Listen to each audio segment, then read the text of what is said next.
Hey, what's up? Serena Appiah here from thriftdiving.com, and in this video I'm going to share with you how to make a DIY tic-tac-toe board, but this one's a little different. Not only can you store the pieces inside, but you can store your favorite snacks. So when you and the kids are playing, you've got all your favorite foods. I'm also going to be using some of my most favorite arrow fastener tools. So let's jump into this project right now. You can find the blog post down below with the materials list.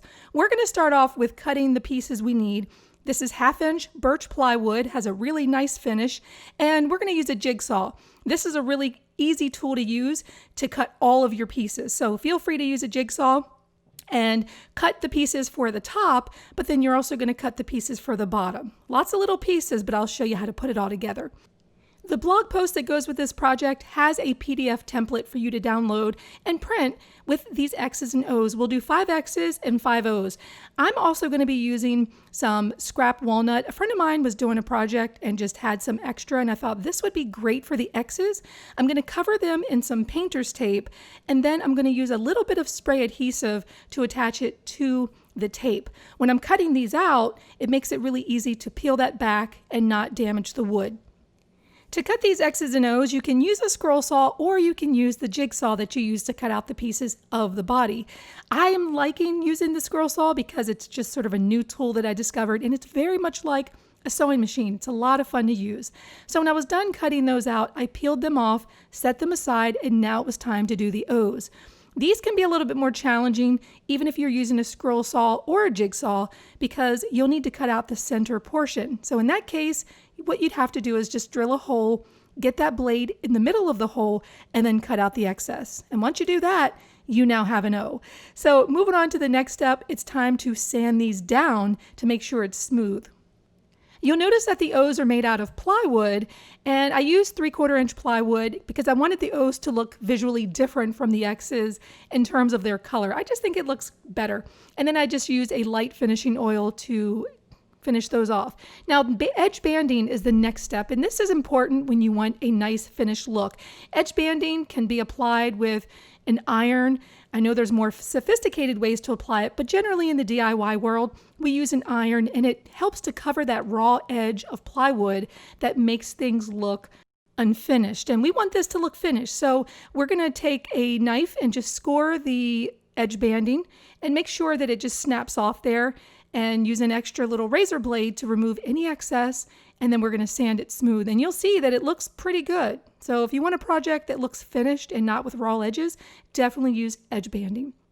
The next step is to take this 12 by 12 square, which is going to be the top, and mark the 4-inch mark and the 8-inch mark, because this is where we're going to create a grid, and we want it to be even, right? We don't want to have the grid crooked. So at the 4-inch and at the 8-inch, I was able to apply tape in order to create about a 1/4-inch grid.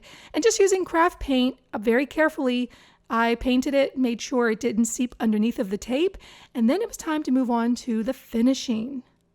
I decided to use a stain and finishing oil in one. I wanted something that would not be too shiny, but I also wanted to protect that paint that we just applied to the wood.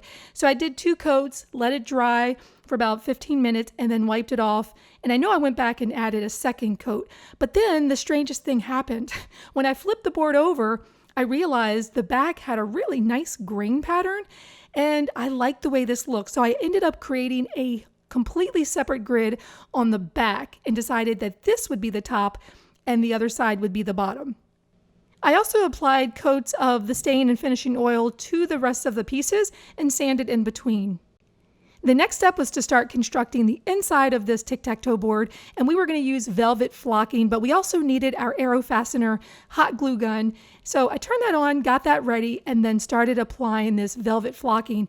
Thankfully, it had a peel-off backing, and it was pretty easy to attach.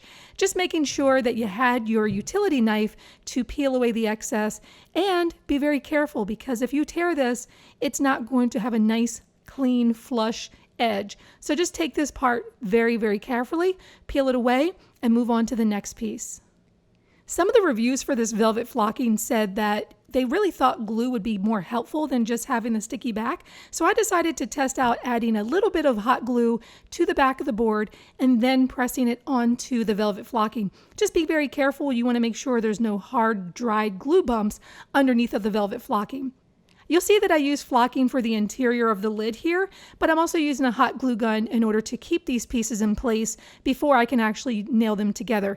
And that's perfect for doing a lot of DIY projects and having a hot glue gun because you can keep your project pieces together before you permanently secure them. For this project, we're using an Arrow Fastener T50 Elite, which is a stapler, but it's also a brad nailer, and it can shoot brad nails up to 1 inch. So I wanted to give this a try to see if I could use this versus something that's more heavy duty, like a pneumatic brad nailer, which Arrow does provide in their list of tools. So if you're someone that doesn't have the budget or the comfort or the resources to be able to afford a compressor or a pneumatic brad nailer, the T50 Elite is an option for you to complete different projects, especially ones that involve wood. So as this box started to take shape, it looked beautiful. The color was amazing. The flocking made it feel like a jewelry box, and I was ready to move on to the center part, the partitions. Here's where I ran into some problems though, and this is why when you're planning a project, you really have to think about each step beforehand. So as I began putting pieces inside of the box, I realized I hadn't planned for how I was going to attach those partitions to the center support.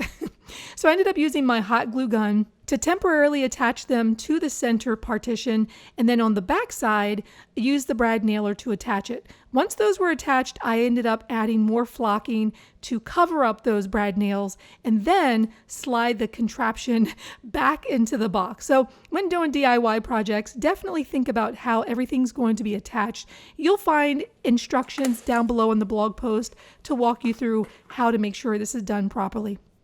You'll see on the back I don't have edge banding because I ran out, but those things happen. Moving on to the latches and to the hinges, we were ready to complete this box.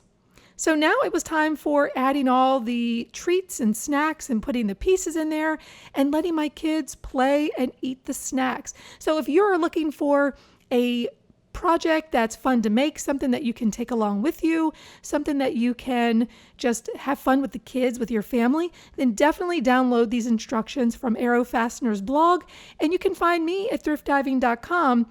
I'm Serena Appiah, and I will see you next project.